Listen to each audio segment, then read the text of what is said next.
Hi, welcome back to a brand new video of the Targeted Individual Program, Target Individual Experience.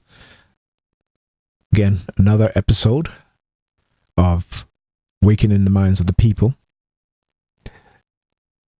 exposing the lies, deception, manipulation by those within the government agencies, military, corporate America, who have engaged in non-consensual human experimentation, who are engaged in the poisoning, the manipulation of individuals' minds, be their individual or group-based manipulation, mind control.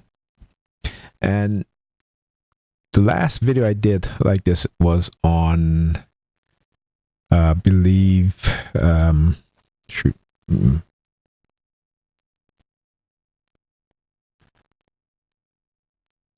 anyway, I can't remember right now. Guys gotta excuse me, but it'll come back to me. But this video, I'm going to talk about cognitive, or what is called neurocognitive warfare, because a lot of people have no idea. And when I said, you go to New York President Departments, I said neurocognitive warfare. Okay, and these are some of the things that they will do to try to deter, intimidate, threaten me particular from because I'm exposing what it is that they're doing. So they will sit outside in their vehicle. And like I said, I wish somebody would have some of these Neurostrike weapons and turn it on their behinds.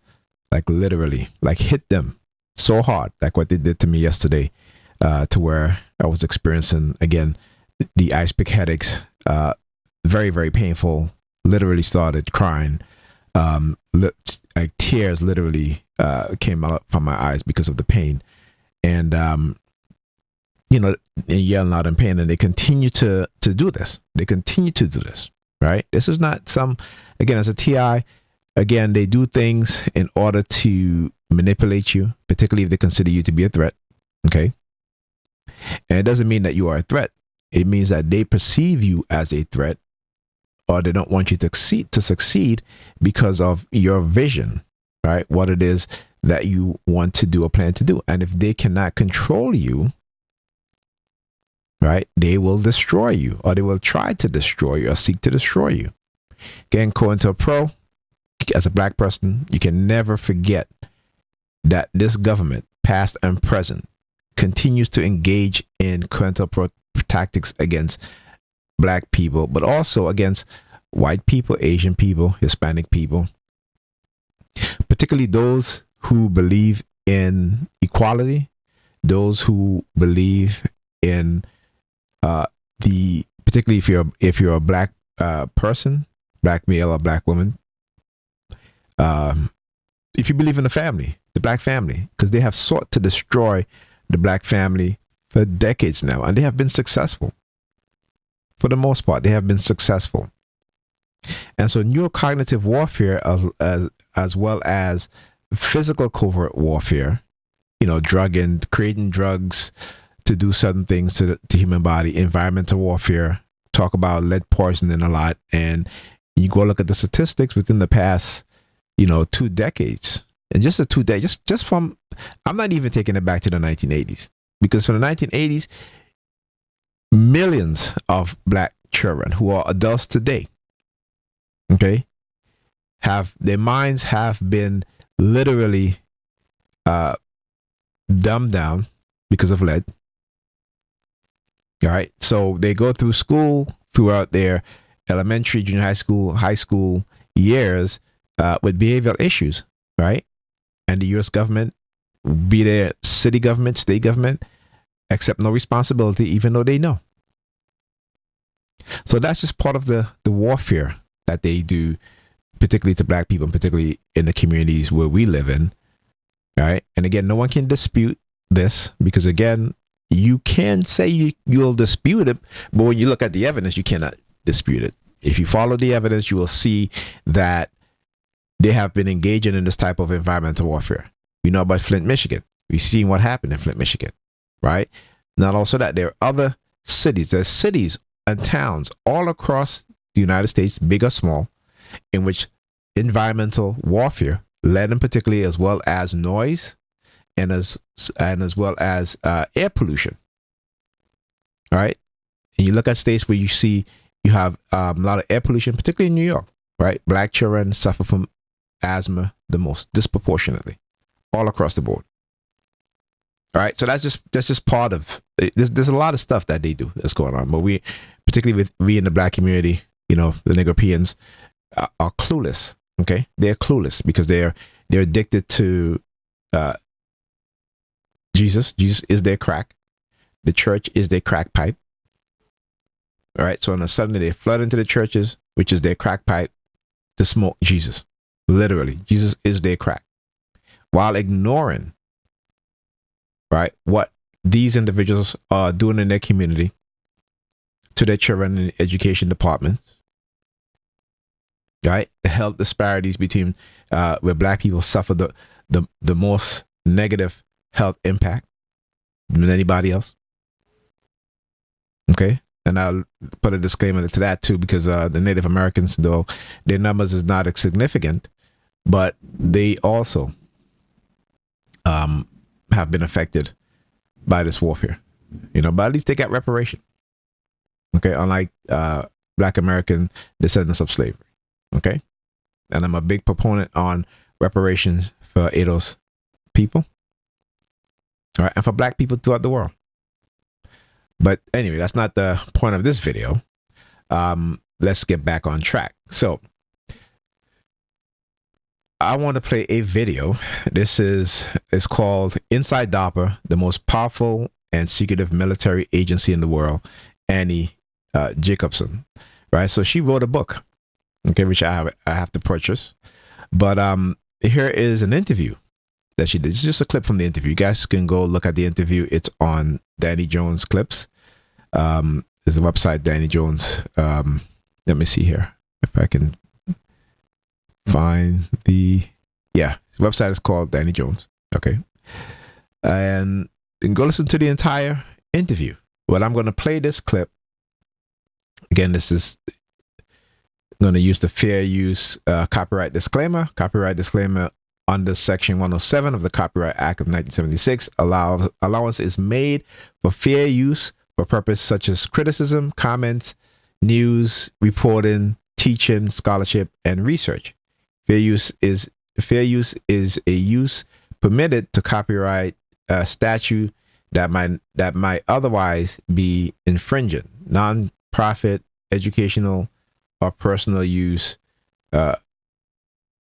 tips the balance in favor of fair usage. Okay, so I am going to play this. I'm going to show you guys let's see here. Okay, all right, what's the craziest shit DARPA has done? Like the absolutely most mind-bending thing that they've created? I think the biohybrids, because when I say that thing they have done, right? So for anyone who isn't familiar with DARPA, right? It's the Defense Advanced Research Projects Agency, a mouthful. They added the D they later, added the right? D for defense, but it is the most powerful, most secretive, most productive military agency in the world. Absolutely. And again, I would say 90% of the American public have no idea what DARPA really does. Okay? And throughout this interview, you're going to hear her talk about some of the things that, like I said, I've always said this over a decade ago, right? The U.S. military, the DoD, DARPA, CIA, when it comes to technological advancement, they are 2 decades ahead of the private sector. Okay, they create the technology and then they trickle down the technology through academia, through corporate America companies or corporations, tech companies. And so, for example, the internet, right, which I'm going to talk about in this video on neurocognitive warfare. So we have to really, truly understand, right? And particularly when it comes to the psychological operations that's being done to us as target individuals, it is very important that we understand where this comes from. right? And how they're training people into engaging in, they have been training people to engage in psychological warfare or psyops, okay, as well as covert physical warfare.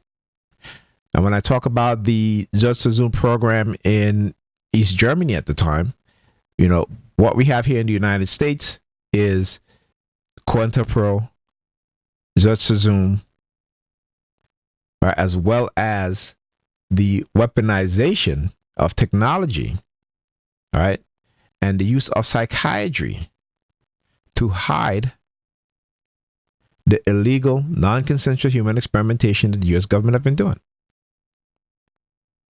And so how do they do these things? How do they select the victims? Right? Because we know that they just can't do psychological or technological experiment inside prisons. They need to learn how these technology can be used in real time in the outside world, within society, right? To do what?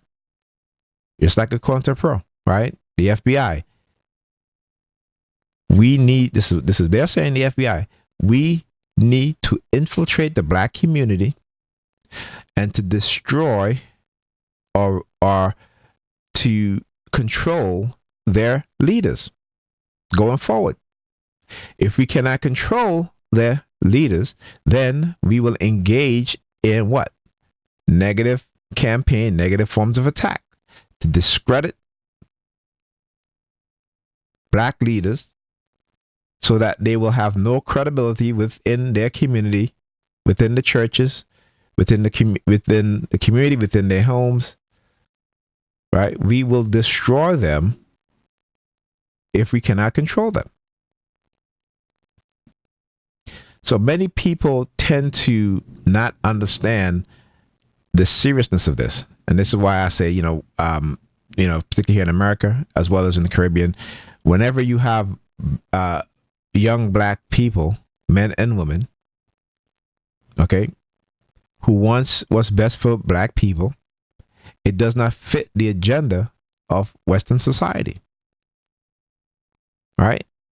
This is why most black people, most Negro people have a Western mindset, a European mindset. Okay, this is why the most brilliant people amongst the black population are used to solve other people's problems except the problems within their community, within themselves and within their homes. So you could have black people who are psychiatrists, right? And they will do nothing to address the menticide that has been conditioned into the minds of black people. And those that are trying to do something, they will suppress by any means necessary. Okay? And one person that well, there are a few, but Dr. Amos Wilson is, and even before him, psychiatrist Frank Phantom, who wrote two books called The Wretched Earth and Black Skin, White Mass. Two very important books to understand the mindset of Europeans and also the mindset of how they condition black people. Okay?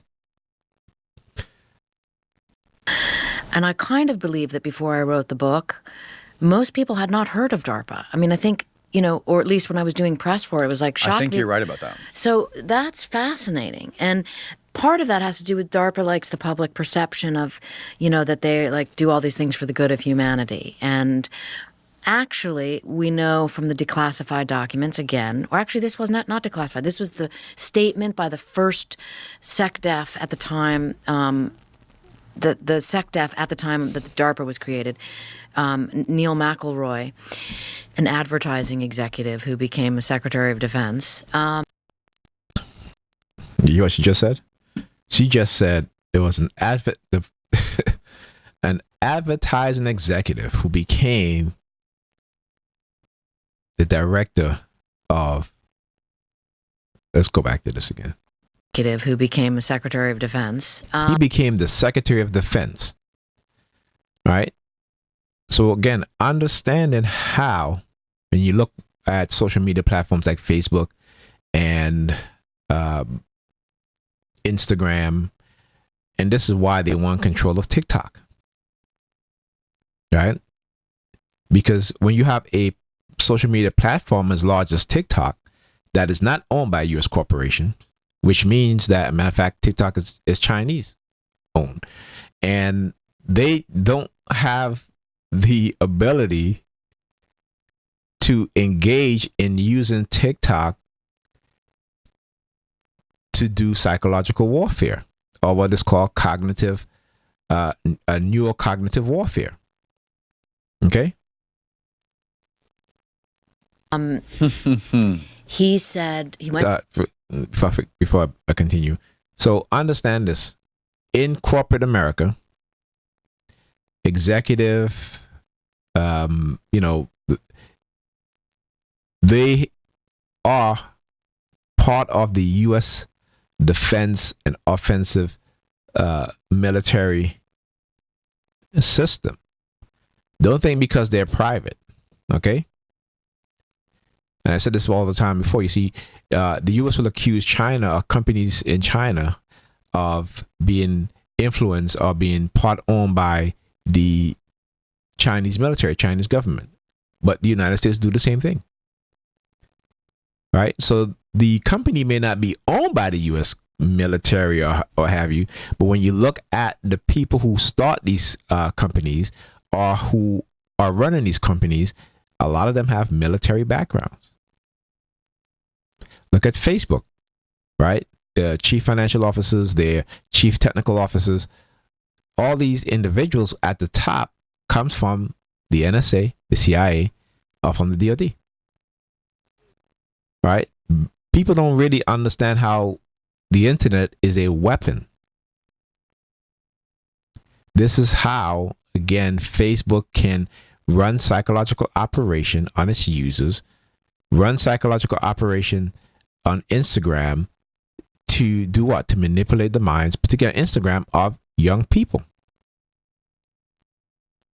Right? And it's funny how, we don't talk about these things, particularly in the black community. We don't talk about these things at all. Only thing we want to talk about is money, God, the love of Jesus, right? And where we going to take vacation, which party we going, such and such, how are we going to dress? And, that used to be me when I was younger.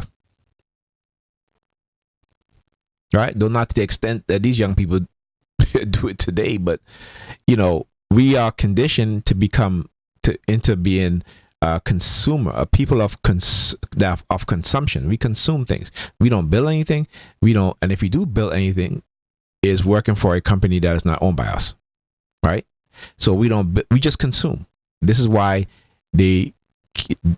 corporate America love to dangle the carrots in front of particularly black women's eyes.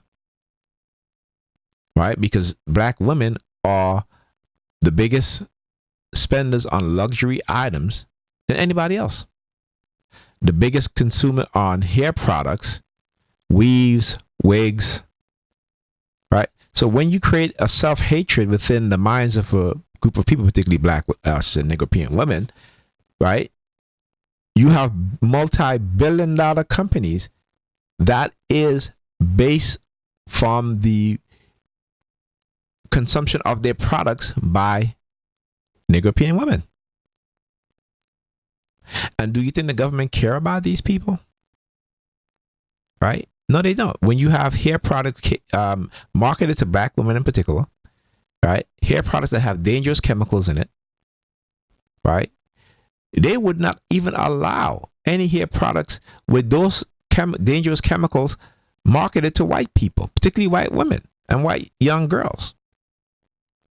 It would never happen.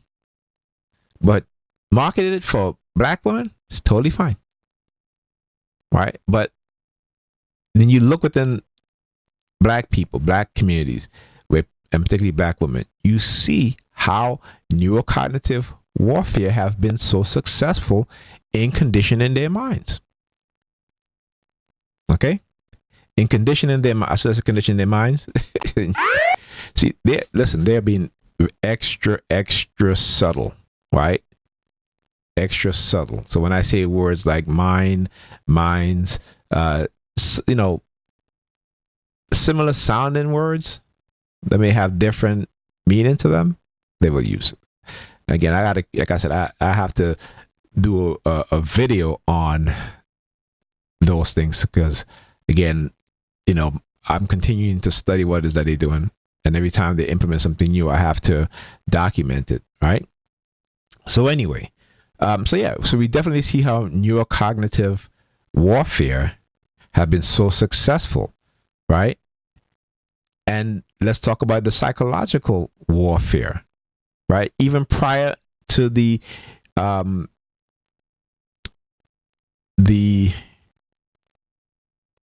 onset of the internet in the public sphere, right? Because you remember, the internet was already created, right? And we're going to talk about this. I don't want to get too far into this, but we're going to talk about this. Let's continue with the video.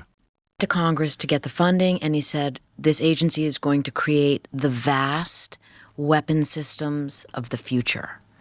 That is what DARPA does. They are always 20 years ahead of anything that you or I know.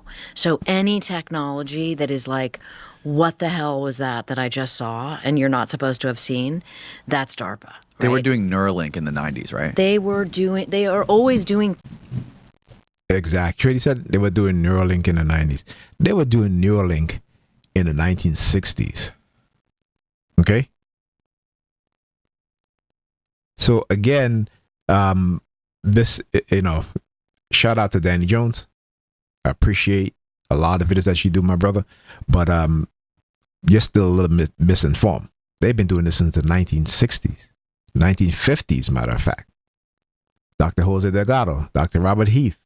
What's the other doctor? I had just mentioned in another video too. But anyhow, they are far ahead when it comes to brain-computer interface. The microchip that we as TIs have in our brains, right? This is some advanced stuff to be able to control the level of the frequency, right?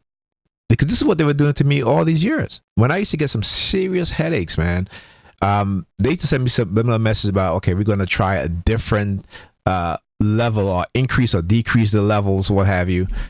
Now they're at the point where they can manipulate me where I don't get the headaches as often as I used to. Do I still get it? Like yesterday, particularly during the week when I was videotaping, showing you guys the extreme, or what is called the blitz. So whenever they do blitz, and sometimes the blitz can last, it could be a day or it can last for a week, right? Then I start to experience, the iceberg headaches. It's very, very painful. Okay. And, I took, I have anatriptyline. I have anatriptyline for the headaches. So I took anatriptyline, because I got to go get some more anatriptyline, because whenever they do these things, literally, I couldn't even touch the top of my head yesterday. Last night when I was touching it, it was so painful. And then when that happens, I have to be careful how I move my head. I can't move my head too fast because it will hurt. It will hurt tremendously. Okay. So they will try to avoid accountability. They would say, well, they'll always use the, psychiatric labeling, right, to get away with it, and to make it seem as if, like you don't know what you're talking about. But like I said, ain't nothing that I've talked about that is my own opinion. Okay? Nothing that I've talked about that is my own opinion. I give you guys the evidence. I give you guys the sources where you can go to find these information. Right? And here you have she is a researcher who researched these things, right? And wrote a book about it, but she's not the first. And she won't be the last either. They have been written about, other authors and researchers have written about these things for decades now. things 20 years before you know about them, because they do what is called blue sky technology. Blue sky right? research and technology, yes. And they have to be ahead of the curve. They have to be, amazing. right? Is DARPA the only... Let me show you how we do stuff around here. Actually, my department uses Monday.com, so I'm good. I mean, when it comes to this kind of stuff, like innovating weapons for defense and national security, that's probably the only thing, the only apparatus that exists that's doing unlimited blue sky sort of research and development, right? I mean, because they have unlimited money. That we know of, but nothing surprises me anymore. And so when you find out there's like some agency you've never heard of, it's like, oh, of course, right? Like look at NRO, the National Reconnaissance Organization, right? National Reconnaissance Office, okay? NRO was created in 1961. No one knew it existed until 1993 when it was declassified.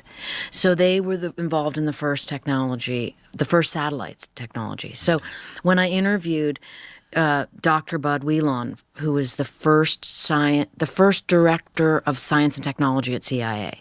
He identified himself as the mayor of Area 51 because he worked out there. And he built the first satellite called Corona. This is like back in the old days when it literally took wet film images, dropped the wet film, and the Lockheed pilots would retrieve the film as it floated.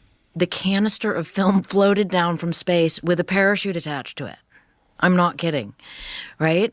So this is NRO. They're in charge of everything above, right? And it was so classified, no one knew it existed for more than 30 years. Is it true that NRO officers or people in the NRO have to be cleared through CIA, NASA, and something else? That I don't know, but I do know they have their own classifications. Air Force, that's what it was. Yeah, I mean they all kind of work with one another, for one another, you know.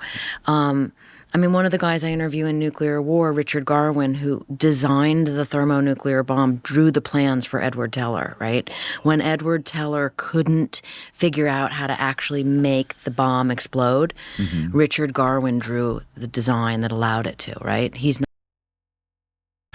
And that individual she's talking about, you know, they're part of what is called an elite group of scientists, engineers, doctors, what have you. They're called the Jasons, right? Which is a book that I have by Anne Fink Biner, right? And then her book is called The Jasons: Secret History of Science Post-War Elites. Okay, these are scientists, mechanical engineers, chemists that they can call up because they're part of the national security team, all right, to create weapons, futuristic weapons and technology. Okay, so I'm not going to play any more of this. But I do want to make people understand, right, that, you know, we as TIs, you know, they attack us, you know, in various ways, and it's to discredit us, particularly using psychological operations, covert drugging, and such, right? So we need to understand that. But we also got to understand how they're continuously engaging in cognitive, neurocognitive warfare.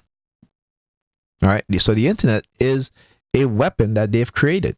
Make no mistake about it. Okay. It is a weapon. They knew that, you know, generations from when they created the internet, exactly what they're going to use it for. Okay. Don't ever think that they didn't know what they've created and what it will become. Okay? So let's look at this this article from NPR. All right? Seeing the internet as an information weapon. Okay? The United States and other world powers have agreed to arms control measures in recent. By the way, this was written September 23rd, 2010. Okay. So let's let you know that these things, speaking about these things, wasn't anything new. All right. But because, again, the use of radio wave frequency, silent sound, basically to suppress our thoughts, right? We tend to become very, or we tend to have a short-term memory, right? We tend to suffer from short-term memory, right? And you look at, in college campuses today, where you see a lot of students are not able to remember some of the things. And why is that? Because since the rollout of the cell phones, which has a radio wave frequency transmitter and receiver built in, right, that it has affect our cognitive ability to learn, to remember things. And remember, this is nothing new. They knew this since the 1970s. Okay? The United States have done studies on this stuff. All right? So anyhow, and I guess they're hoping that the human mind will adapt, right? And this is what they're banking on, right? That hopefully the human mind will adapt. But what if the human mind don't adapt? Then what? Anyway, so the United States and other world powers have agreed to arm control measures in recent years that limit the deployment and use of nuclear, biological, and chemical weapons, as well as tanks and other artillery pieces. A fight to control information. Countries that have endorsed a Russian-sponsored UN initiative to strengthen information security on the internet. So despite what the United States have been saying, what we have been saying about Russia, Russia has been the leading force in speaking out against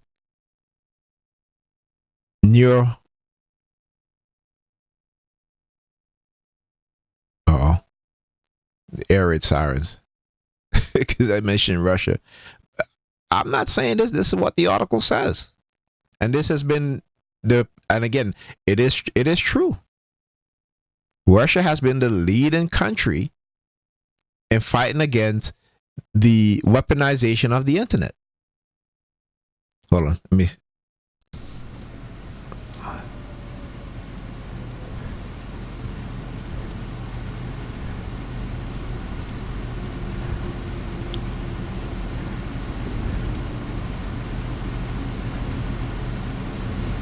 Okay, I don't know if you guys heard a little bit of that, but I had to turn off the noise cancellation to see if I can get some of that sound from the air raid sirens.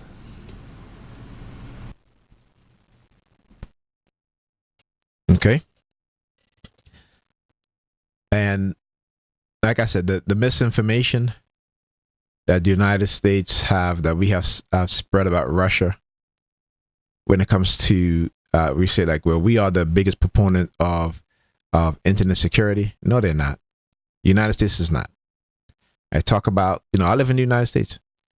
The government, those within the police departments, the predator departments across America, particularly here in New York City, have hacked my computers, have stole money from my bank account.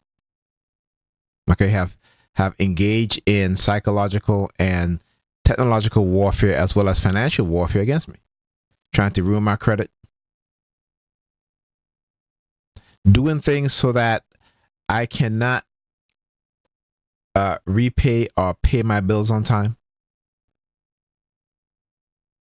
Right, so if I use my phone at times to pay, sometimes I can't even use my phone to pay a bill. There's always some issues with the website. Then I go to my desktop and I can pay. So when I talk about my phone being infected with the Pegasus software, it's nothing new. And if I get a new phone, it will come with that software installed. Right? And so what I'm not going to do is become so paranoid that I don't want to use a cell phone or use a phone. That's what I'm not going to do. So they can listen all they want. Right, and this is why, like I said, it's when they talk about civil liberties and human rights and privacy, it's all bullshit. It's all bullshit. They're operating in the shadows. They're using technology in which you and I have no idea about. no clue. At least, well, I shouldn't say you and I. Well, for TIs, right? We know about this technology, but for the rest of the population, they have no clue and no idea. Okay. So, countries that have endorsed a Russian-sponsored UN initiative to strengthen information security on the internet. So why is there no arms control measures that would apply to the use of cyber weapons?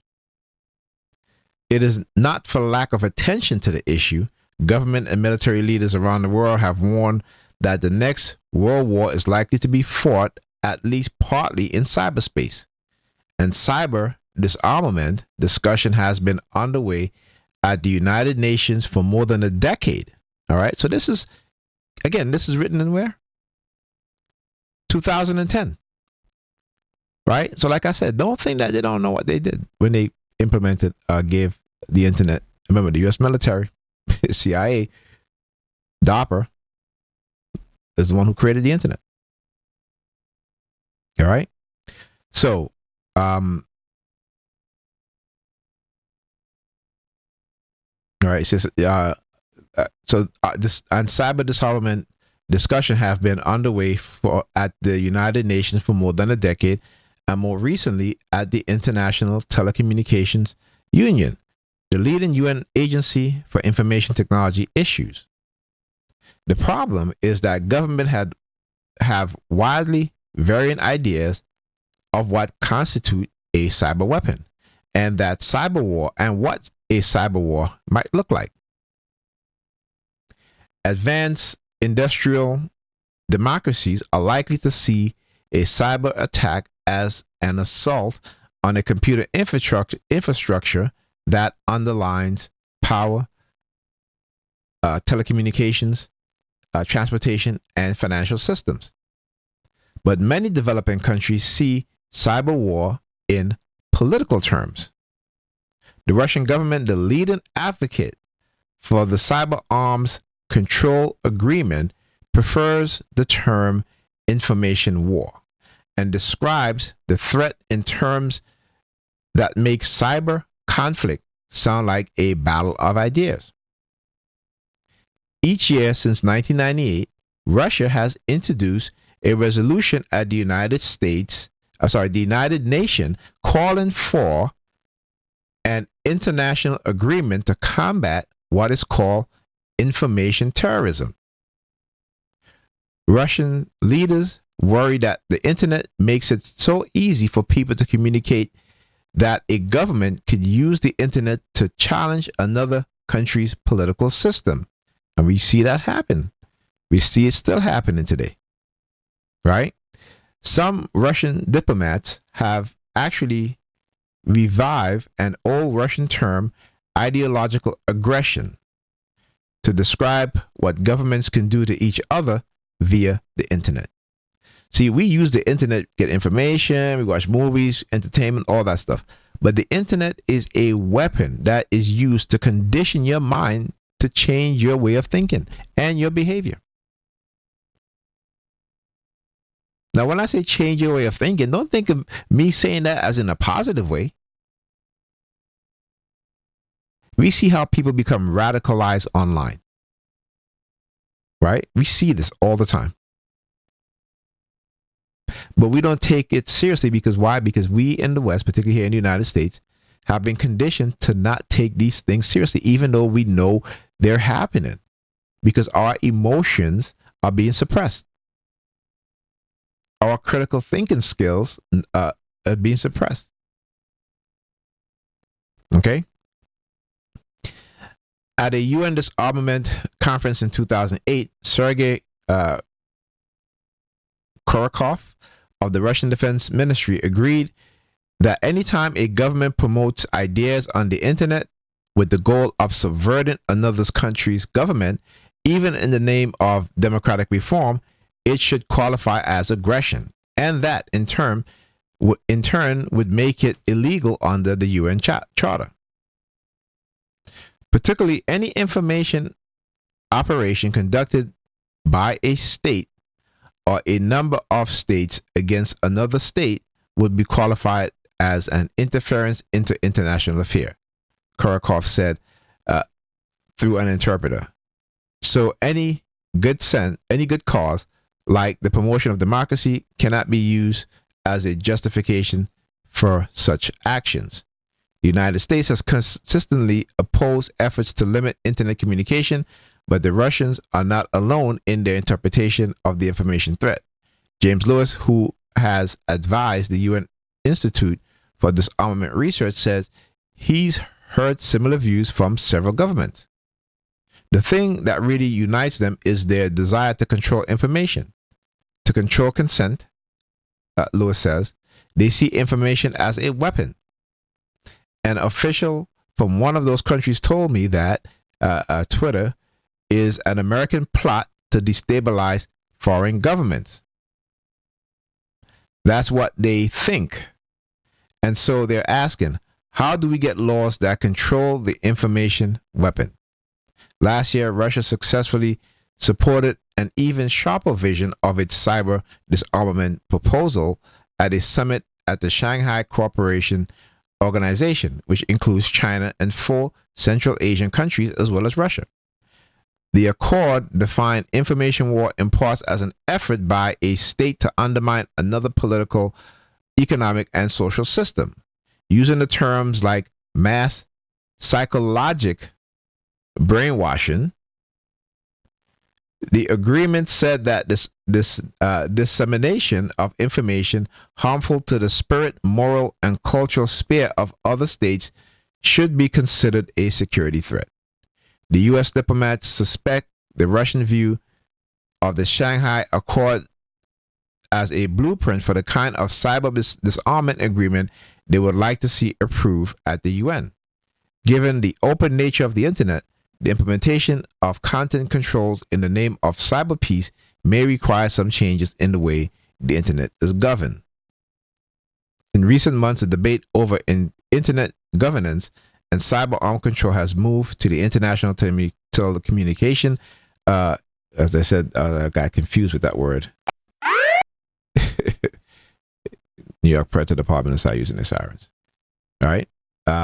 Again, you can, if I stumble over a word, you using your siren is not going to do anything. Okay.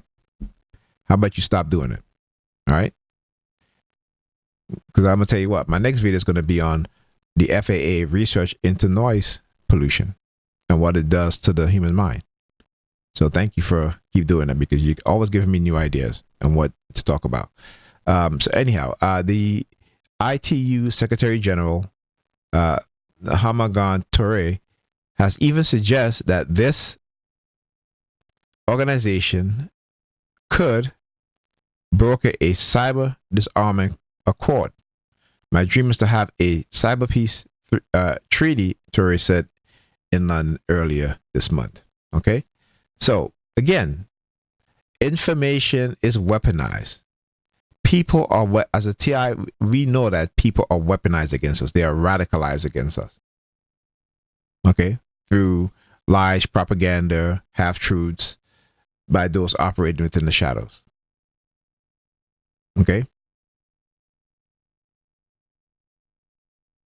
Right. So this is the NATO review. It's called Countering Cognitive Warfare, Awareness and Resilience. The alliance faced a range of challenges in emerging domain of conflict. Excuse me.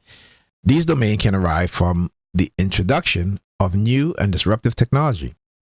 The domains of space and cyber, for example, came out of developments in rocket, satellite, computing, telecommunications, and internet working technologies. The increasingly widespread use of social media, social network, social messaging, and mobile device technologies is now enabling a new domain, cognitive warfare. In cognitive warfare, the human mind becomes the battlefield. The aim is to change not only what people think, but how they think and act. Waged successfully, it shapes and influences individual and group belief and behavior to favor an aggressor's tactical or strategic objectives.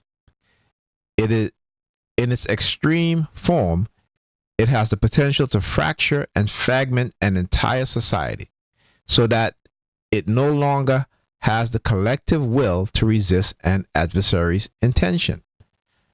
An opponent could conceivably subdue a society without resorting to outright force or coercion. The aim of cognitive warfare can be limited. The aims of cognitive warfare can be limited with short time horizon, or they can be strategic with campaigns launched over the course of decades. A single campaign could focus on the limited aim of preventing a military maneuver from taking place as planned, or to force the alternation of a specific public policy. Several successive campaigns could be launched with the long-term objective of disrupting entire societies or alliances. By seeding doubt about governance, subverting democratic processes, triggering civil disturbance, or instigating separatist movements. Arms combined. Combined arms. I get a little dyslexic after being hit with directed energy. I kind of see things backwards. Like, I'll look at a word like combined arms and I say arms combined. All right. So it happens. I don't beat myself down over it because there's nothing I can do about it. Right. Except to bring awareness to what's going on. Okay. So combined arms. All right. In the last century, the innovative integration of mobile infantry, armor, and air result in a new and initially irresistible kind of maneuver warfare. Today, cognitive warfare integrates cyber, information, psychological, and social engineering capabilities to achieve its ends. It takes advantage of the internet and social media to target influential individuals, specific groups, and large number of citizens selectively and serially in a society. It seeks to sow doubt, to introduce conflicted narrative, to polarize opinion, to radicalize groups, and to motivate them to act that can disrupt or fragment an otherwise cohesive society. And the widespread use of social media and smart device technologies in alliance member countries may make them particularly vulnerable to this kind of attack. Hold on a sec. Using the sirens, the ambulance. All right. Fake news not required. It is useful to note that false information or fake news are not required to achieve the aims of cognitive warfare. An embarrassing government document hacked from a public official's email account, anonymously leaked into a social media sharing site, or dribbled out selectively to opposition groups in a social network is sufficient to cause dissension. A social messaging campaign that inflames the passion of online influencers can cause controversies to go viral. Social media groups may be motivated to organize demonstration and to take to the street. Official denials or ambiguous public response in these circumstances can add to confusion and doubt or to entrench conflicting narrative amongst segments of the populace. While fake social media accounts and automated messaging bots can augment this dynamic, they are not required. A recent MIT study found that the emotions of surprise and disgust alone make messages go viral. and regular users, not bots, rapidly resend them. Our clever devices. A paper copy of your favorite newspaper does not know what news item you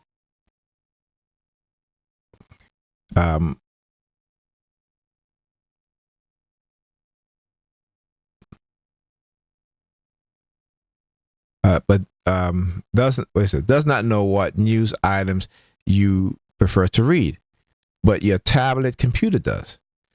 The advertisement you saw in a paper does not know that you went to the store to buy to buy what you advertise. Your smartphone does. All right, let me read that again. The advertisement you saw in a paper does not know that you went to the store to buy what you advertised. What was advertised? Your smartphone does. The editorial you read does not know that you enthusiastically shared it with some of your closest friends. As I said, enthusiastically. Again, your social network system does. Yeah, this is why when you like you're having a conversation about something and then you go to your phone or you go to Facebook, all of a sudden you're bombarded with ads of what you just spoke about. Right? So it shows you that in order for you to use these platform, we are all giving consent to. This is why when you install these apps, you have to agree that these apps will access your camera, your phone microphone. Now, why do they need to do that? Right? Why do they need to do that? I can understand if you're doing a video, right? So, again, they know exactly what it is that they do. All right, so they offer these phones, through these phone companies, cheap, sometimes free. All right, and in doing so, you kind of, giving them consent to the content that's on your phone. All right. Anyhow, our social media applications track what we like and believe. Our smartphone track where we go, who we spend time with. Our social network track who we associate with and whom we exclude. And our search and e-commerce platform use these tracking devices to turn our preferences and beliefs into action by offering stimuli to encourage us to buy things we might not otherwise have purchased. Thus far, consumer societies have been and accepted the benefits. The tablet computer serves us news stories and it knows we will like because it wants to keep us engaged. Advertisements are displayed that conform to our taste. Based on our previous purchases, coupons appear on our smartphone to encourage us to stop at the store that, by some apparent coincidence, is on our current route already. Social network presents opinions that we hardly agree with. The friends in our social network circle share these opinions too, as those who do not are quietly unfriended or leave on their own. In short, we increasingly find ourselves in comfortable bubbles where distasteful or disturbing news items, opinions, offerings, and persons are rapidly excluded if they appear at all.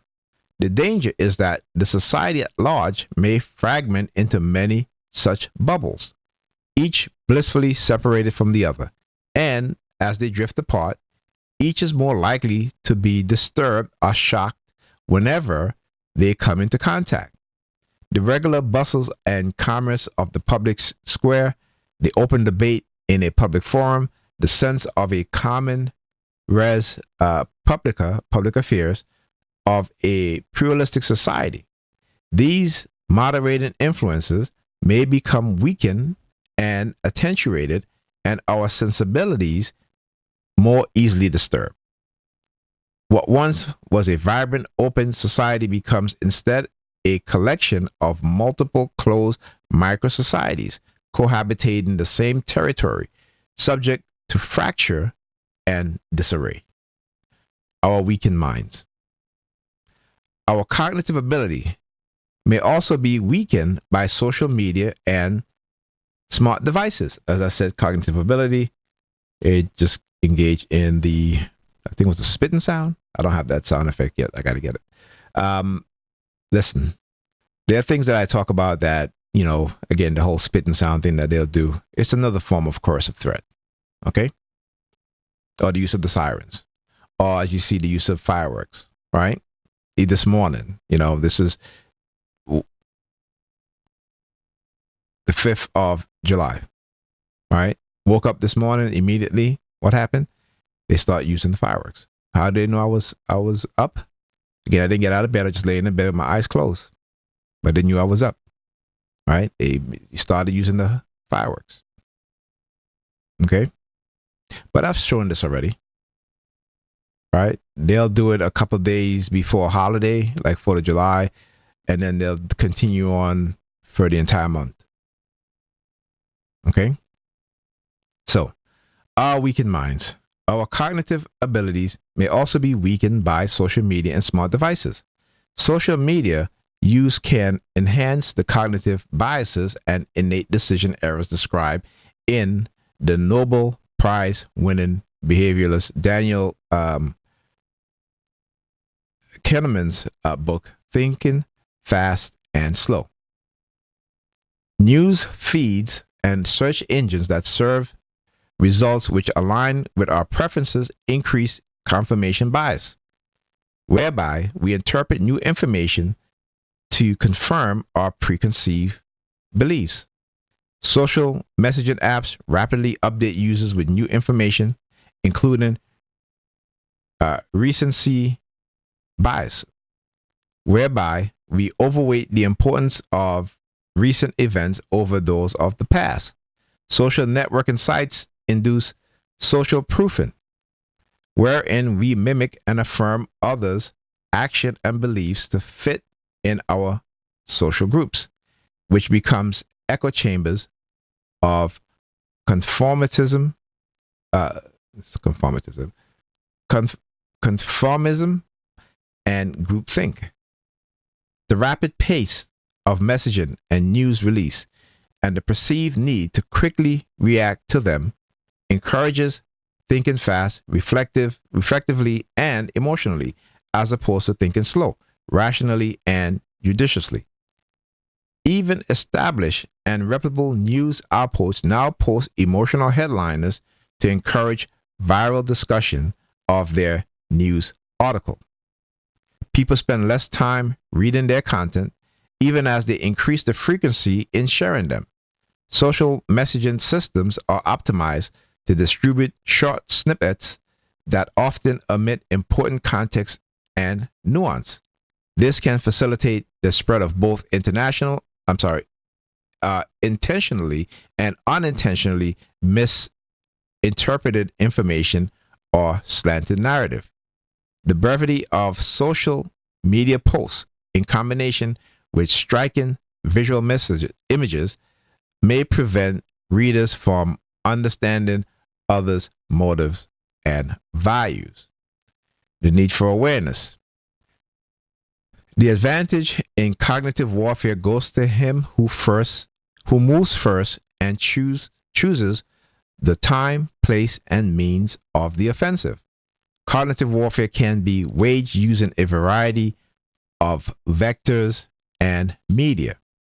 The openness of social media platform allows adversaries easily to target individuals, select groups, and the public via social messaging. Social media influencing selective release of documents, video sharing, etc. Cyber capabilities permit the use of spear phishing, hacking, and tracking of individuals and social network. Okay. I'm not going to read the rest of it because I have the PDF version of this. Okay, it's a different version. This is Cognitive Warfare, Battle for the Brain. Again, this goes into a more in-depth explanation of how cognitive warfare can be used to basically manipulate your mind, right? It's like the U.S. military Hearts and Mind campaign. Here in the United States, they also engage in Hearts and Mind campaign to radicalize citizens and those living within the United States to be pro-American. And there's nothing wrong with being pro-American, okay? But what they're doing is radicalizing us, our children, and also radicalizing one group against another, or different groups of people against one group of people. Okay? All right, so with the growing role of technology, information overload, individual cognitive abilities will no longer be sufficient to ensure an informed and timely decision making, leading to a new concept of cognitive warfare, which has become a recurring theme in military terminology in recent years. Cognitive warfare caused an insidious challenge. It disrupts, okay, there you go.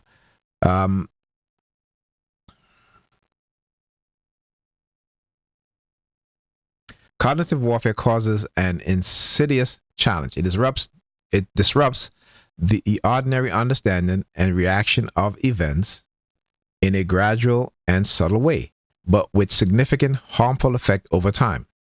Cognitive warfare has universal reach from the individual to states and multinational organizations.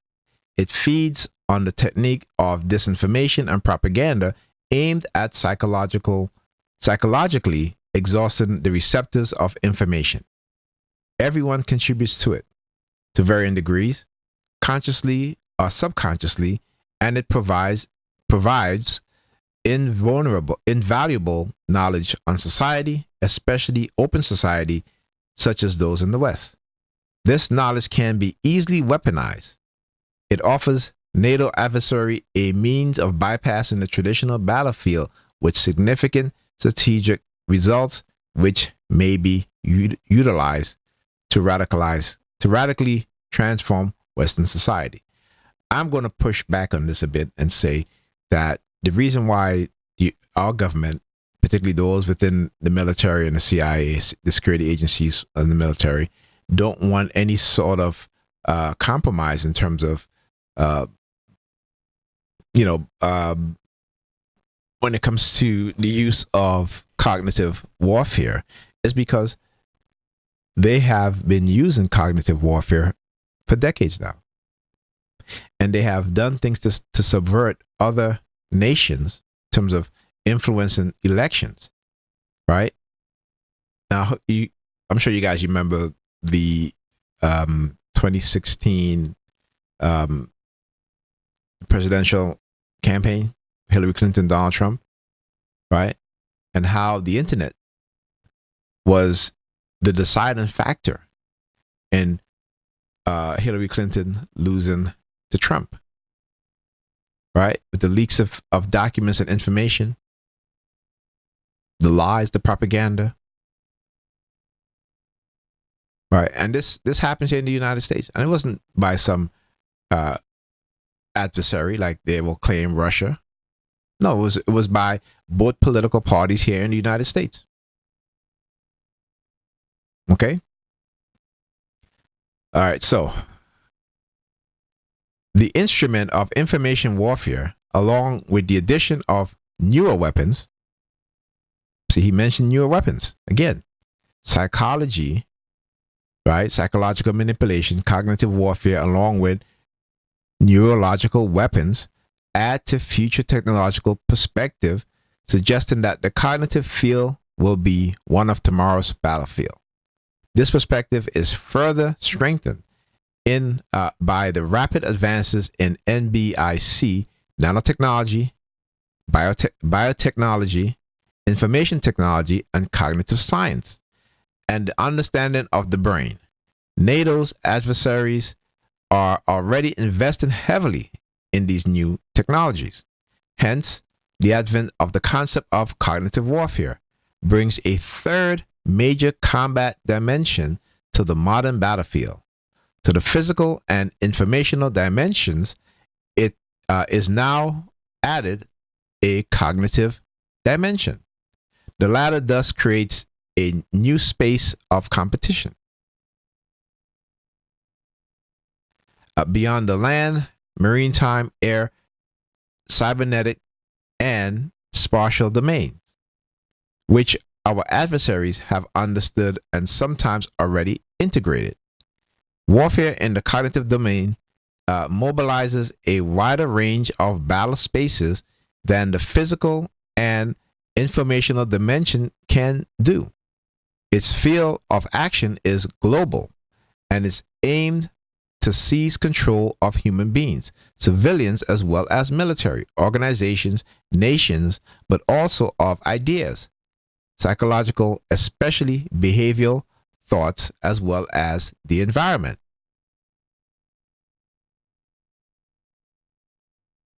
All right, this is what's happening to us as TIs.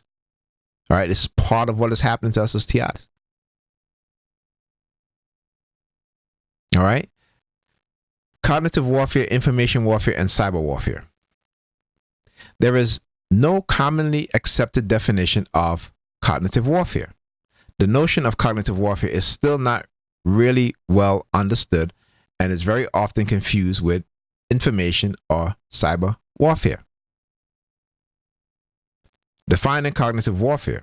Historically, the term cognitive warfare has been referred to as the use of the means of action that a state or influential group makes in order to manipulate the spontaneous mechanism of the cognition of an enemy or its people in order to weaken, penetrate, influence, or even subdue or destroy them. Although it is an integral part of the military art, it is, in this sense, a new disciplinary field that requires to be better identified.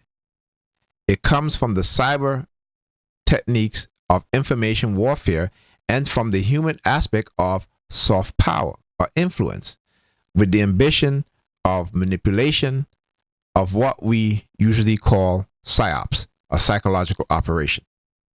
It is most often a question of biased presentation of a reality, most often digitally altered to facilitate or enhance one's own goals.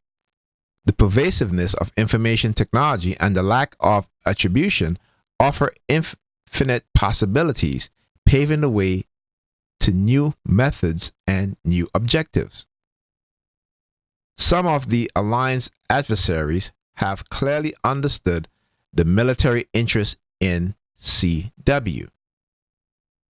By nature, it has a global military dimension and covers both the strategic and operational dimensions. It has undergone a remarkable surge with the advent of digitization of strategic decision support and the exponential profusion of big data and analytics for information, wargaming, and the conduct of operations. It is progressively invading the entire field of digital usage and silently allowing the implementation of policies of interference and counter-interference, of cognitive attrition, and of defense of the population that would be subjected to it. The massive explosion of behavioral data made available by the advent of social media has empowered researchers to make significant advances in the understanding of the dynamics of individuals and large groups online by combining system engineering with social sciences. As this field of research expands, opportunities multiply. The use to use this knowledge to forge powerful new techniques, not only to understand, but also to shape the behavior and beliefs of people both individually and globally. Behavioral economics psychology research to economic models, thus creating more accurate representation of human interactions. It is therefore both a reasoned set of attack processes, but also countermeasures and preventative measures. It could tentatively be defined as the art of using technologies to alter the cognition of human targets, most often without their knowledge or consent. Okay? Above all, cognitive warfare is a form of hybrid warfare, which aims is to alter the cognitive processes of the adversary to exploit biases or mental automatism, if I'm saying that right, automatism, in order to provoke distortion of representation, alterations of the decision, or even inhibition of actions, and to bring about disastrous consequences both at the individual and the collective level. Okay? Now this is what has been done to black people in America over the past 4 decades. Okay? This sort of cognitive warfare, right, which we will call the conditioning of menticide in the minds of black people. Okay? While it is made possible by the human hyperconnectivity, it is often confused with cyber warfare. Yet, it does not focus strictly on the field of information, but on that of cognition, i.e., what the brain does with information. It is therefore not reducible to the simple aspect of the human consequences of a cyber warfare robot and program engineering. The cognitive effect is not a consequence of the action, it is its goal. The actors of cognitive warfare are very diverse. States and non-state actors, institutions or companies, terrorist organizations, religious movements, political groups are all potential actors with desperate degrees of excellence. It is used and implemented by specialized, highly competent unit, digital intelligence services, but also by agencies and industrial firms in their competition or in the field of marketing and the definition and manipulation of a potential customers. Principle of cognitive warfare.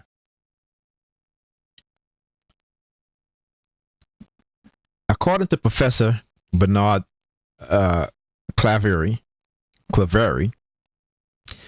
there are emerging theories of cognitive warfare that address both notions, such as resilience or weakness in neuroscience, the use of cognitive biases, and the potential propensity for cognitive error, manipulation of perceptions, attentional situation, or tunneling, the induction of cognitive stress. The consequences are predictable on the ability and overcoming the mental operations on social relations and motivations, and on institutional disorganization. Cognitive warfare represents the convergence of all the elements of information warfare expanded by operational notions of psychological and neuroscience based on systemic and complexity theories at the service of warfare. It is at the interface of two operational fields that have been managed separately until now. On the one hand, psychological operations, PSYOPs, and influence operations, soft power, and on the other hand, cyber operations, cyber defense technology that aim to compromise the integrity of physical means of information or to destroy them. As I said, to destroy them. All right. The main, and after I did that, it was very short. It was like, there you go. All right. The main principle, as I said, the main principle is not only to follow a strategy and win without fighting, a principle dear to Sun Tao. It is also a war against what an opposing target thinks, likes, or believes by modifying its representation of reality. It is therefore a war against its ways of thinking, its mental logics, its spontaneous representations, and its spontaneous.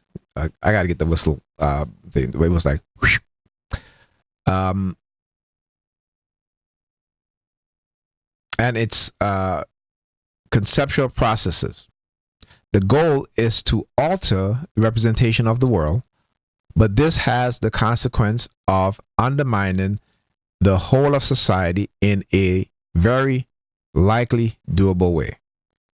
So in this little diagram here, it says exploitation of the era of rationality, motivated influence, cognitive disability, motivative influence, psyops domain, action on beliefs, distorted perception, cultural illusion, again, the falsification of the African consciousness by Dr.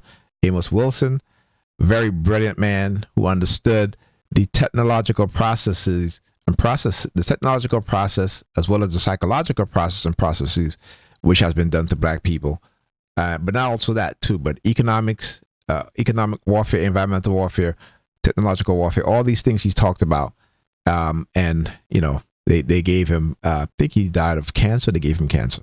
Okay, this is the tool that they use, right? Dr. Khalid Muhammad, no doubt in my mind that they use silent sound, microwave frequency weapons in which he had a brain aneurysm. Okay, as a way of destroying and deleting leaders within the black community. Okay, and what that says to me when they do these things is that they really don't see black people or black Americans as Americans. Okay, but as a continued tool that they use, and they see us as a tool, not as human beings that they can use to always profit off of and to keep us at the bottom. Right? We are black people in America is in a caste system, CASTE, not a class system. We are in a caste system that uses certain elements of class to deceive us into thinking that we are not in a caste system. Okay, that's how I would put it. All right, so anxieties and fear, personality weakness or strength, repression, cognitive disability, cognitive warfare domain, actions on cognition, sensory and perception overflow, attentional saturation, tunneling of attention. All right, now, which group of women today who are always seeking attention, particularly on social media? All right, errors of judgment, cognitive biases, differences between, I say cognitive biases. Here's the thing, right? Because again, I talk about the dark triads, and the dark triads, they're usually, particularly those in power, they're usually racist. They are racist. They are bigoted, right? So when words like, because again, they always try to do psychological projection, because again, they understand how they condition the minds of people in America, right? Almost half of Americans are illiterate, literally illiterate, right? So again, I always say this: black people cannot be racist. We can be bigoted. We can have our own personal bias against someone or each other, but we cannot be racist, because racism is a institutional thing. It is something that is embedded within the institutional of the dominant people who run the society, which means they can experiment on you with no repercussion, right? with no punishment, right? They can wage economic warfare on you, right? They can wage environmental warfare on you. They can rage educational warfare on you, right? They can rage medical, technological warfare on you with no consequences. So whenever, they'll try to send me a message that, oh, don't be biased. I'm sorry, but what you have shown me, you know what I'm saying? For white people, what you have shown me is the fact that you're racist and you're biased, right? And because particularly within the past 2 years, we see the explosion of bigotry towards black people in this country, right? But again, they want to program us to ignore all of this, right? To not see it, to not say anything. Okay? To be quiet, to wait our turn, right? Well, the more we wait as black people, we see how they use other groups against us. We see how they elevate other groups, right? To put them in a position where, again, we are at the bottom, right? We're not even on an equal playing field. So you can't tell me I can't be biased. Again, I'm not biased towards all people. I'm only biased against those who are biased against me. I'm only against those who are against me. I only hate those who hate me. So I don't care what ethnicity or what color you are. If you want what's best for me, my people, black people, I'll support you. Right? If you come with your hands out and a knife behind your back, best believe I'm going to come with my hands out and a gun behind my back. Okay? And this is how we as black people need to think. Because this is how other groups think. Okay? So again, I cannot be racist. Okay? Am I bigoted? Only to those who are bigoted against me. And I keep saying that. All right? So anyway, let's go. So figure 1, differences between cognitive warfare and psyops, in which psychological operation, proper and other non-kinetic actions such as influence action and civil military cooperation are simplified as defined by Professor Bernard Clevery. All right. So cognitive warfare is also used on knowledge of the psychology of actors, the psychosociology of population and small groups, and the cultural influence on the rationality of actors, and its implication of the cognitive actions are extremely wide, ranging from decision-making, error and cognitive biases, perception and illusion, cybernetics, and the absence or rupture of control, influence, and soft power, psychology and cyber psychology, human machine teaming, robotics and drones, autonomy, etc. That was a lot. Hope I said that correctly. So cognitive warfare, cyber psychology. Okay. The OODA loop, observe, orientate, decide, and act, is highly dependent on the orientate step, which can be focus of our adversary's cognitive efforts. Getting orientation wrong, no matter how well an actor can observe, how quickly they can decide, and how concisely they can act, can nonetheless mean the actor is caught playing the wrong game. They always make it seem like a game. All right? That is how they can manipulate people into engaging in such behavior against us as TIs. Right? And because they're using psychological operations as well as surveillance, covert warfare, psychological warfare, right? You have to be the one to try to prove what you say is happening to you. It's happening to you because you can't go to the authority because the authority are a big part of them targeting you and also engaging in plausible deniability, So they'll tell you that, or the one that's doing this to you, you need to go see a psychiatrist, or you need help, right? And so this is what they do. So we have to prove it for ourselves. Okay? All right. Assuming that technology affects everyone, studying and understanding human behavior in relation to technology is vital, as the line between cyberspace and the real world is becoming blurry. And again, I always say this, you have to study human behavior, right? There's a video online, I think it's from Harvard. Is it Harvard or MIT? Which give you classes on behavioral studies, right? The exponentially increasing impact on cybernetics, digital technologies, and virtuality can only be gauged when considered through their effects on societies, humans, and their respective behaviors. Cyberpsychology is at the crossroad of two main fields, psychology and cybernetics. All this is relevant to defense and security, and to all areas that matter to NATO as it prepares for transformation, centered on the clarification of the mechanism of thought and on the conception, usage, and limits of cybernetic systems. Cyberpsychology is a key issue in a vast field of cognitive sciences.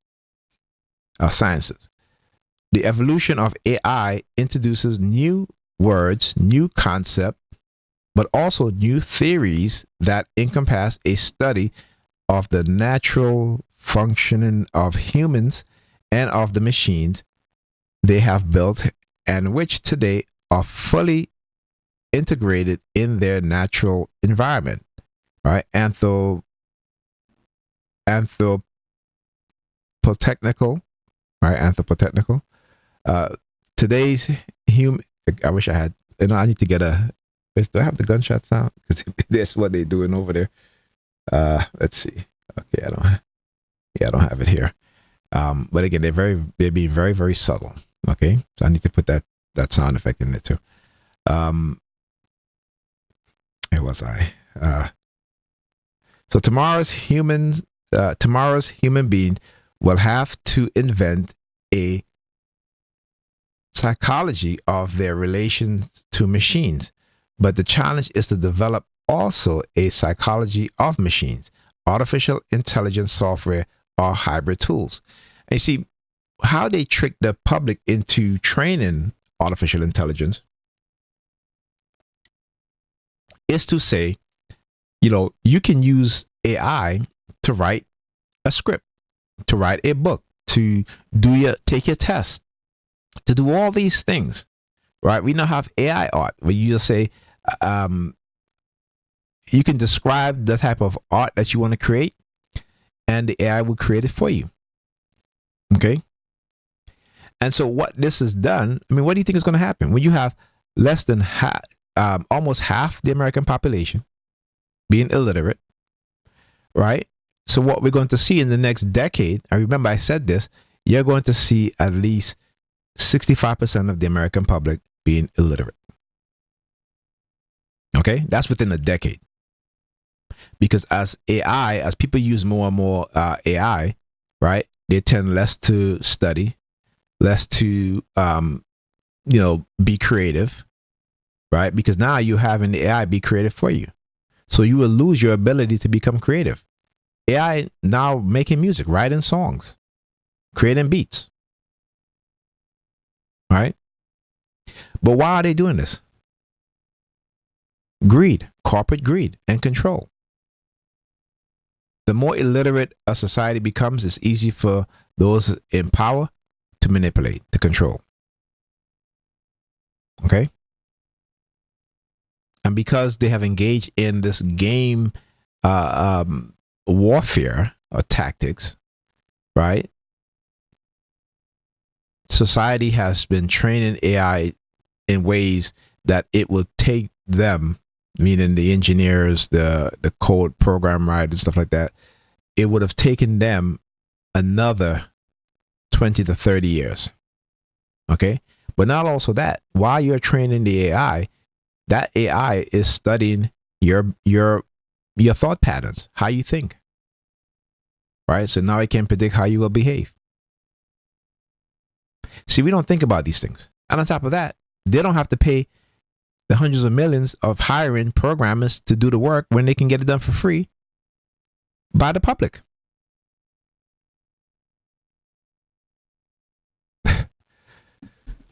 Anyway, so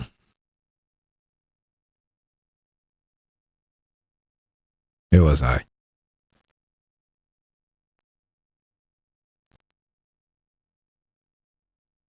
All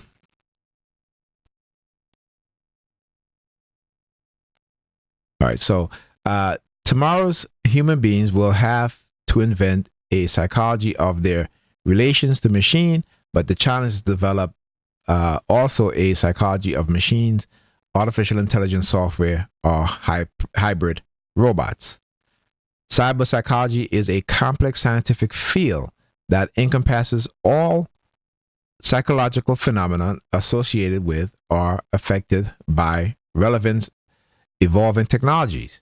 Cyber psychology examines the way humans and machines impact each other and explore how the relationship between humans and AI will change human interaction and inter-machine communication. For the Alliance, the cognitive dimension of command and control C2 go hand in hand with cybersecurity and human reliability, particularly in its multicultural dimension, and can in no way be neglected. The weaponization of neuroscience. Dr. James Giordano described the brain as the new battlescape of the 21st century.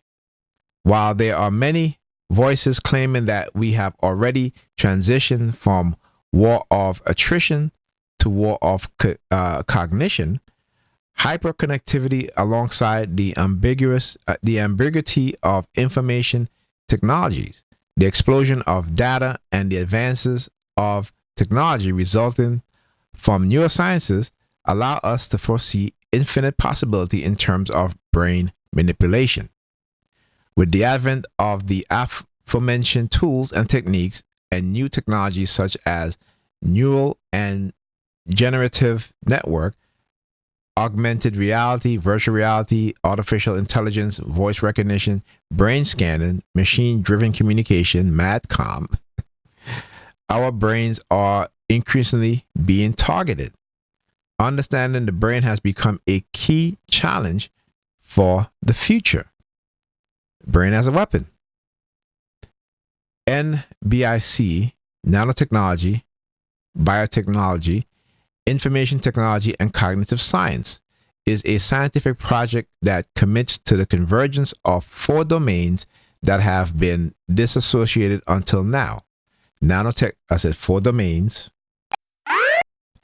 All right. Nanotechnology, nanorobotical technology, nanosensors, nanostructures, energy, biotechnologies, biogenomics technology, CRISPR-Cas9, neopharmacologically, computer science, information technology, computer science, microelectronics, and cognitive technology, cognitive science, and neuropsychology.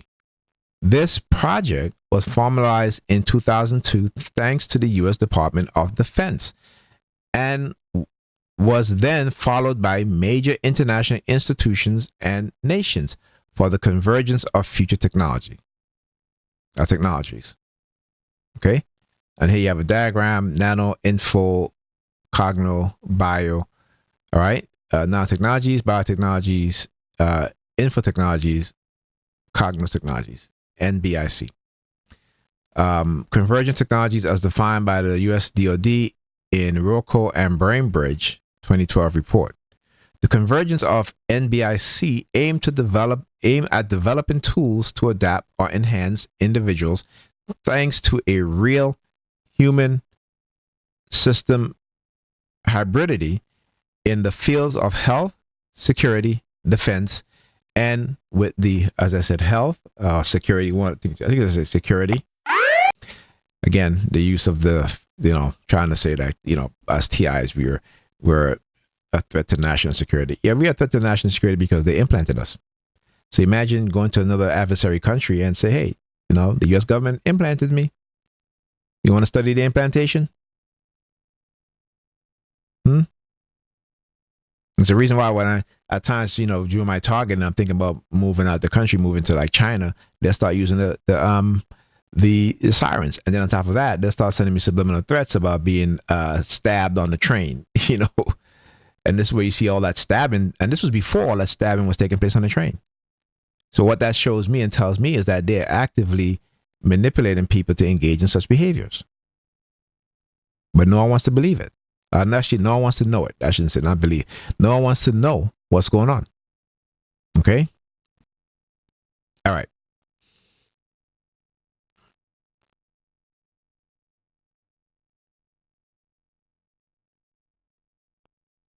So I said, in the fields of health, security, defense, and with the objective of adapting to new biotopes, space, sea, desert today, we are witnessing partial convergence of fields, computer science and health, nanotechnologies, new chemical products to amplify cognition, implanted electronics, etc. The project, as I said, implanted, again, the project is to eventually have an augmented human operator or even a hybrid with substances or nanotechnologies of amplification, resistance, and informational superiority. In other words, we are coming to the augmented soldier. When it comes to, actually, if you go and read about the after effects of these soldiers who volunteer for BCI, right, you'll see that they all suffer from cognitive issues and psychological issues. Okay. So the project is to eventually have an augmented human operator or even a hybrid and substance. I think I just read that, right? Right.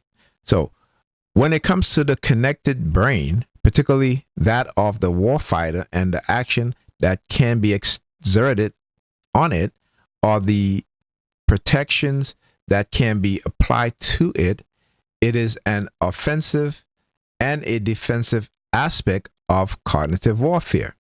Many authors have anticipated these threats.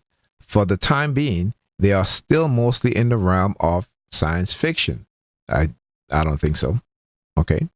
Matter of fact, I know that is not mostly in the realm of science fiction, because you also had the U.S. military, letting the AI, artificial intelligence, fly a fighter jet. As a matter of fact, let me see if I can find that right now, because again, they love to say things like this. And let me see. I think this was written. Okay. Let me see when this was written.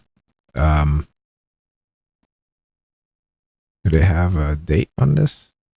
Okay, I don't see a date on this. So I don't know how long this was written.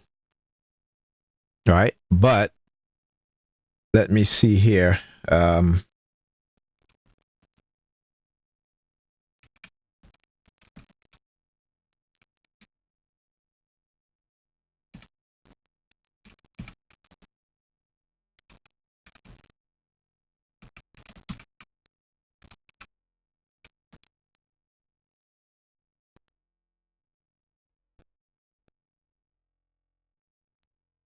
Okay, here we go. Let's bring that over here. Okay, so here from, this was in May 18 to 2024, right? U.S. Air Force shows fighter plane piloted by AI. Okay? It says an AI-enabled U.S. Air Force F-16 fighter, the X-62A Vista, right flies nose to nose with an adversary F-16 as both aircraft race within 1,000 feet of each other, May 2nd, 2024, above Edward Air Force Base. So the notion that this is science fiction, again, Like I said, I love when I read these things and they use words like this, saying that it's science fiction. It is not science fiction. Okay. It is a reality. All right. Now, mind you, they may be more advanced than they're saying, because you remember, DARPA, as per the interview, DARPA is at least 2 decades ahead of everybody. Okay? So, all right, let's read. And again, using the gunshot, the sound, not sound, but the fireworks again. These are threats, all right? So, for the time being, they are still mostly in the realm of science fiction, but we are beginning to see the appearance of. See, they can fool people who don't understand, right? Who don't know what's going on. But for those of us that know what's going on, we know that they have been doing this. Actually, like I said, there's plenty of evidence to show that they're way ahead of what they claim to be. All right. So, but we are beginning to see the appearance of projects that are very seriously programmed or even already concretely tested, notably on neurocomputational implantation or technical hybridization of perspective amplification, vision, hearing, or even on genome modification. Beyond the more traditional and very current threat of cognitive warfare in the service of allied, or as I said, allied, hear the gunshot, where was I?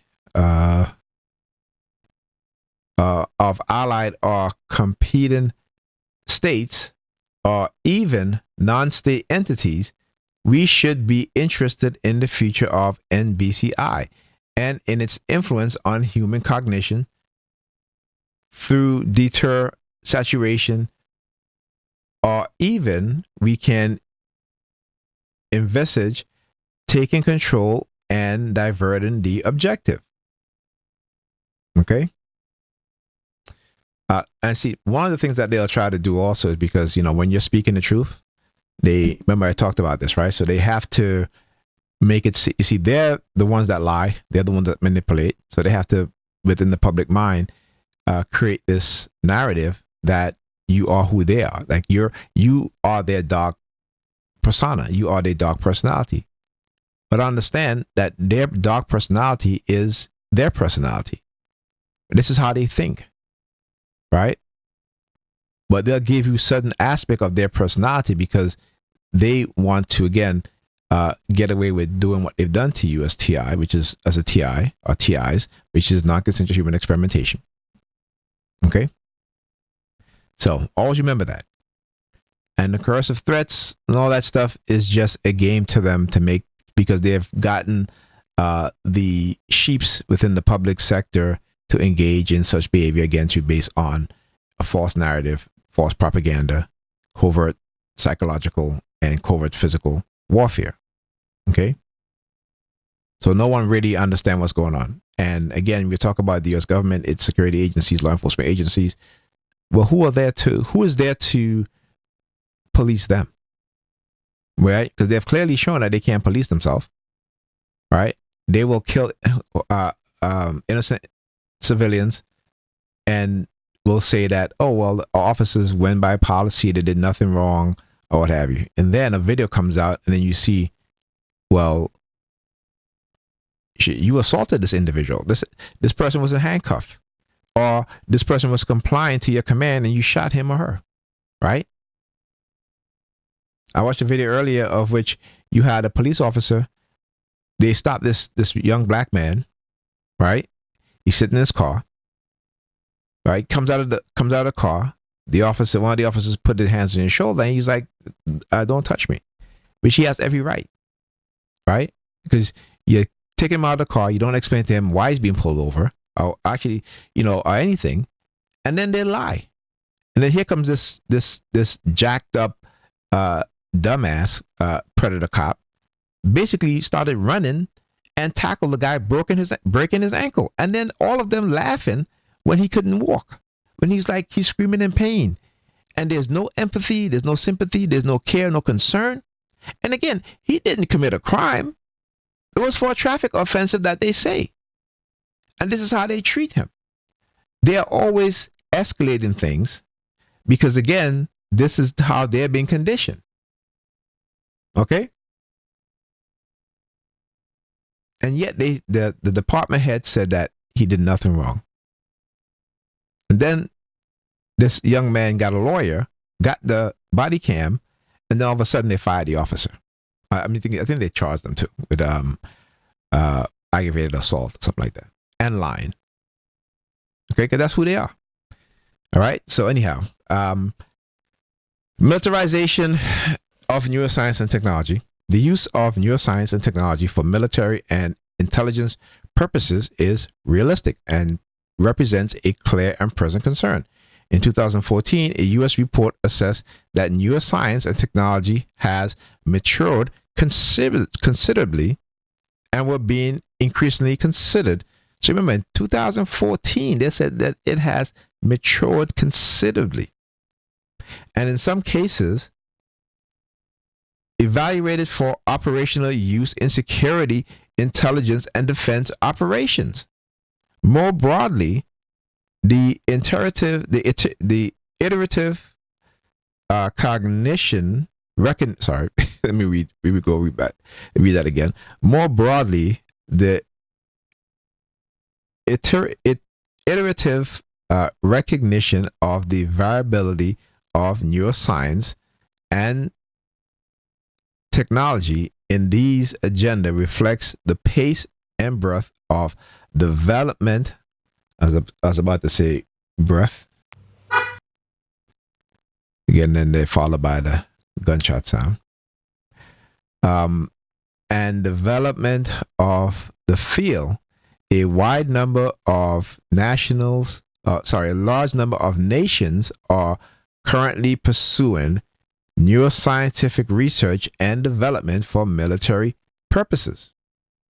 The potential of neuroscience and technology to afford insights, understanding, as I said, insights, gunshot sound again, understanding, and you know what, let me do this. Where was I? The potential. Okay, you guys hear that?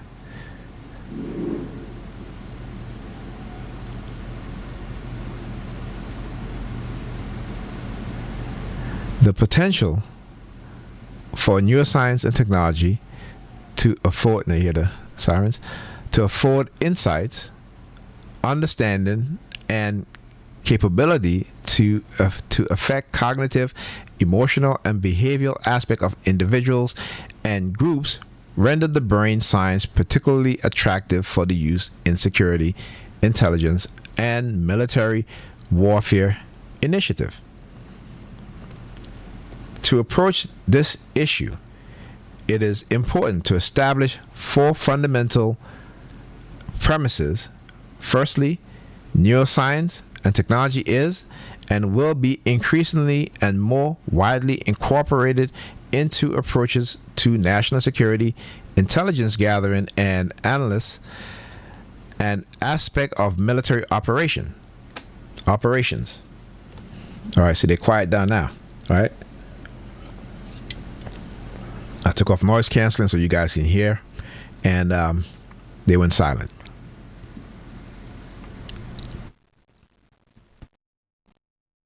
All right, I'll put on back noise cancellation. Secondly, such capabilities afford considerable power. Thirdly, many countries are actively developing and subsidizing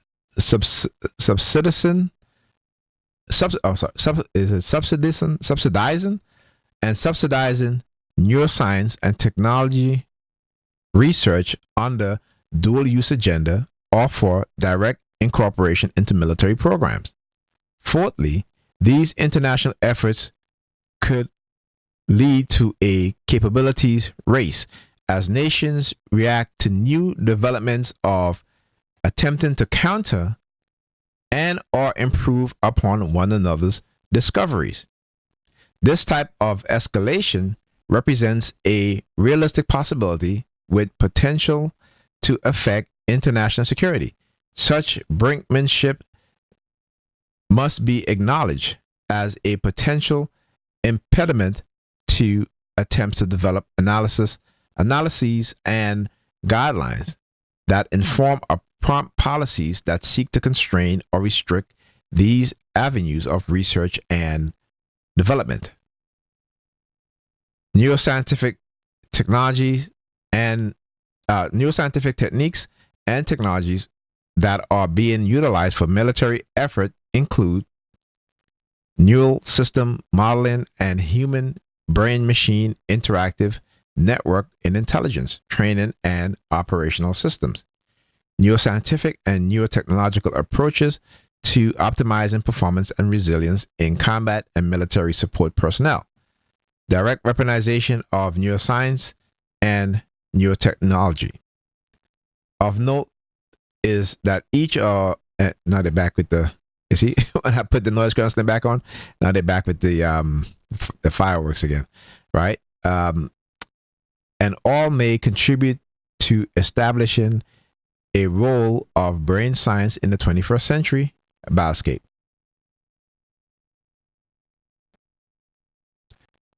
Military and intelligence use of neuroscience and technology. As global conflicts take on increasingly asymmetric forms, the ability to use current and emerging technologies and tools of neurocognitive science to manipulate human thoughts and behavior must be considered a current and challenging and growing challenge. Ongoing developments in neuroscience and technology make brain science viable, and of increasing value for operational use in warfare, intelligence, and national security applications. Over the past 2 decades, cognitive science and neuroscience have taken new and significant steps in the analysis and understanding of the human brain and have opened up new perspective in terms of brain research. It is not of hybridization of human and artificial intelligence. They have mainly made a major contribution to the study of the diversity of neuropsychic mechanism, facilitating learning, and as a result, have, for example, challenged the intuition of multiple intelligence. No one today can any longer ignore the fact that the brain is both the seat of emotions, the interactive mechanism of memorization, information processing, problem solving, and decision making. Leveraging neuroscience and technology to achieve military effect is not new, but the revolution and the convergence of NBIC, nanotechnology, biotechnology, information technology, and cognitive science, including advances in genomics, has the potential for dual-use technology development, a wide range of military applications, such as improving the performance of soldiers, developing new weapons, such as directed energy weapons, are already discussed. The use of neuroscience and technology for military and intelligence purposes is realistic and represents a clear and present concern. Products of neuroscientific and neurotechnological research can be utilized to affect 1. Memory, learning, cognitive speed. 2. Sleep-wake cycles, fatigue, and alertness. 3. Impulse control. 4. Mode, anxiety, and self-perception. 5. Decision-making. 6. Trust and empathy. 7. The movement and performance, example, speed, strength, stamina, motor, learning. In military warfare settings, modifying these functions can be utilized to mitigate aggression and foster cognitive and emotions of affiliation or passivity. Right? So imagine within the society, again, talk about silent sound spread spectrum, which is used to make the public passive, as well as religion, right? So the combination of religion and radio wave frequency weapons, right, to create this what's what they call it, presence, right, to make it seem like it's a supernatural or mystical thing, which what Robert J. Lipton called mystical manipulation, and he was using that term based on the psychological manipulation that was done by religious leaders, right, on their members or who they want to recruit to join them, right? So imagine that now being used with silent sound, placing voices in people's head, making them think that they're God. And like I said, the majority of people who claim in God speak to them are religious people, and particularly here in America, it is black people, black women in particular, and then black men. All right. So, in military warfare settings, modified these functions can be utilized to mitigate aggression and foster cognition and emotion of affiliation or passivity, induce mobility, disability or suffering, and as I said, disability. Again, I just got to shake my head because it's unbelievable, these people. Disability or suffering, and neutralize potential opponent or incur mortality. The brain as the headquarter of the body, the Chinese cognitive warfare. China has adopted an even broader definition of cognitive warfare that includes the systematic utilization of cognitive science and biotechnology to achieve the mind superiority. China has defined the cognitive domain of operations as a battlefield for conducting ideological penetration, aiming to destroy troops' morale and cohesion, as well as forming or deconstructing operational capabilities. This encompasses 6 technologies divided across 2 categories: cognition, which includes technologies that affect someone's ability to think and function, and subliminal cognition, that covers technologies that target a person's underlying emotions, knowledge, as I said, knowledge here, willpower, and belief. Now, again, when you start to learn about things like this, they will seek to isolate you because they do not want an aware public, right? They do not want a public that knows what is being done and what has been done, right? Because then, as what did the Russians say? That the only way to combat these technologies is to have a public that is acutely aware of these technologies. All right. So, and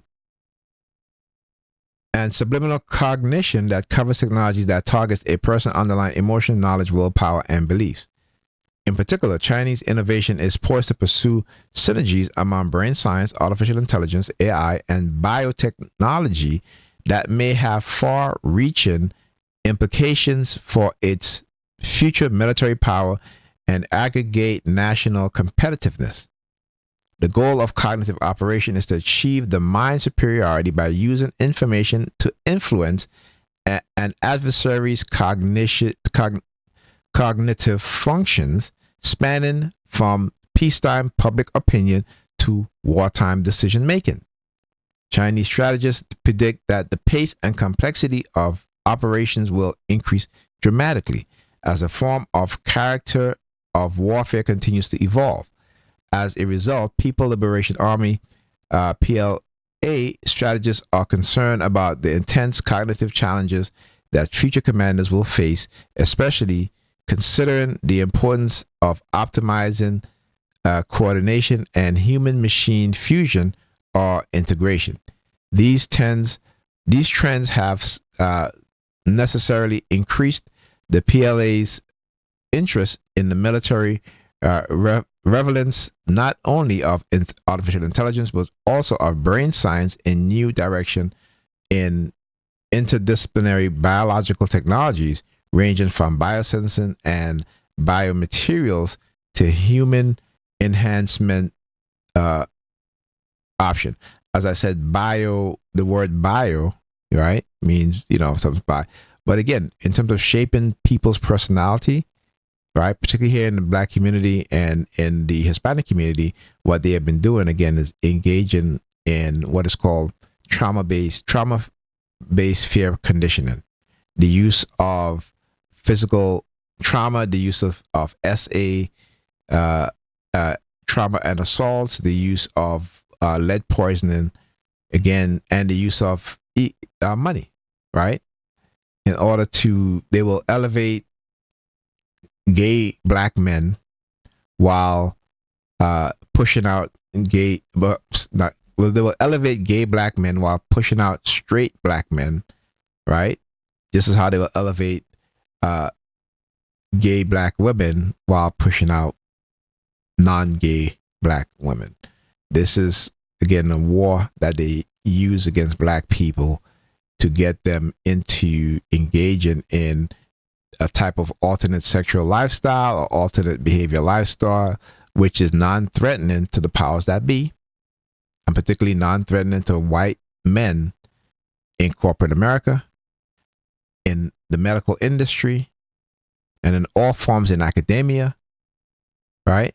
So they will, again, elevate those types of Black men and Black women because they are not considered a threat because of how they've been conditioned, how their mindset have been conditioned, right? So yeah, exposing all this shit. Okay, so the shift from biosensing and biomaterial to human enhancement option. The shift from computerization to intelligentization is seen as requiring the improvement of human cognitive performance to keep pace with the complexity of warfare. Okay, so I'm going to end the video here, actually the reading here, and you guys can find this PDF. You can Google it, okay? Just Google cognitive warfare, a battle plan for the future. Again, this is NATO. Francos du Colzi at Norfolk, Virginia, United States of America. Okay. And I said United States of America. You hear the as if that's going to stop me from exposing what it is that they continue to do. Right? Because it's not just me that's exposing them. There are other TIs too. So, again, their threats are empty to me. All right. Anyhow, so again, do your research. TIs, you need to do your research, right? And I understand for a lot of you who are very religious, but you need to, you can maintain being religious, but you also need to understand technology, right? Psychology, how they're using these things against us, all right? And we need to basically educate the public, all right? So that they will come into their awareness of the reality. And who knows, some people that you talk to might end up saying that, hey, this has been happening to me for a long time and I never really understood what it was. I'm thinking it's the devil, it's such and such. But no, it's the U.S. government, right? Security agencies, law enforcement agencies engaging in non-consensual human experimentation, illegal microchipping of human beings without their consent. Okay? All right. So with that being said, I will speak to you guys on the next Target Individual program, Target Individual Experience.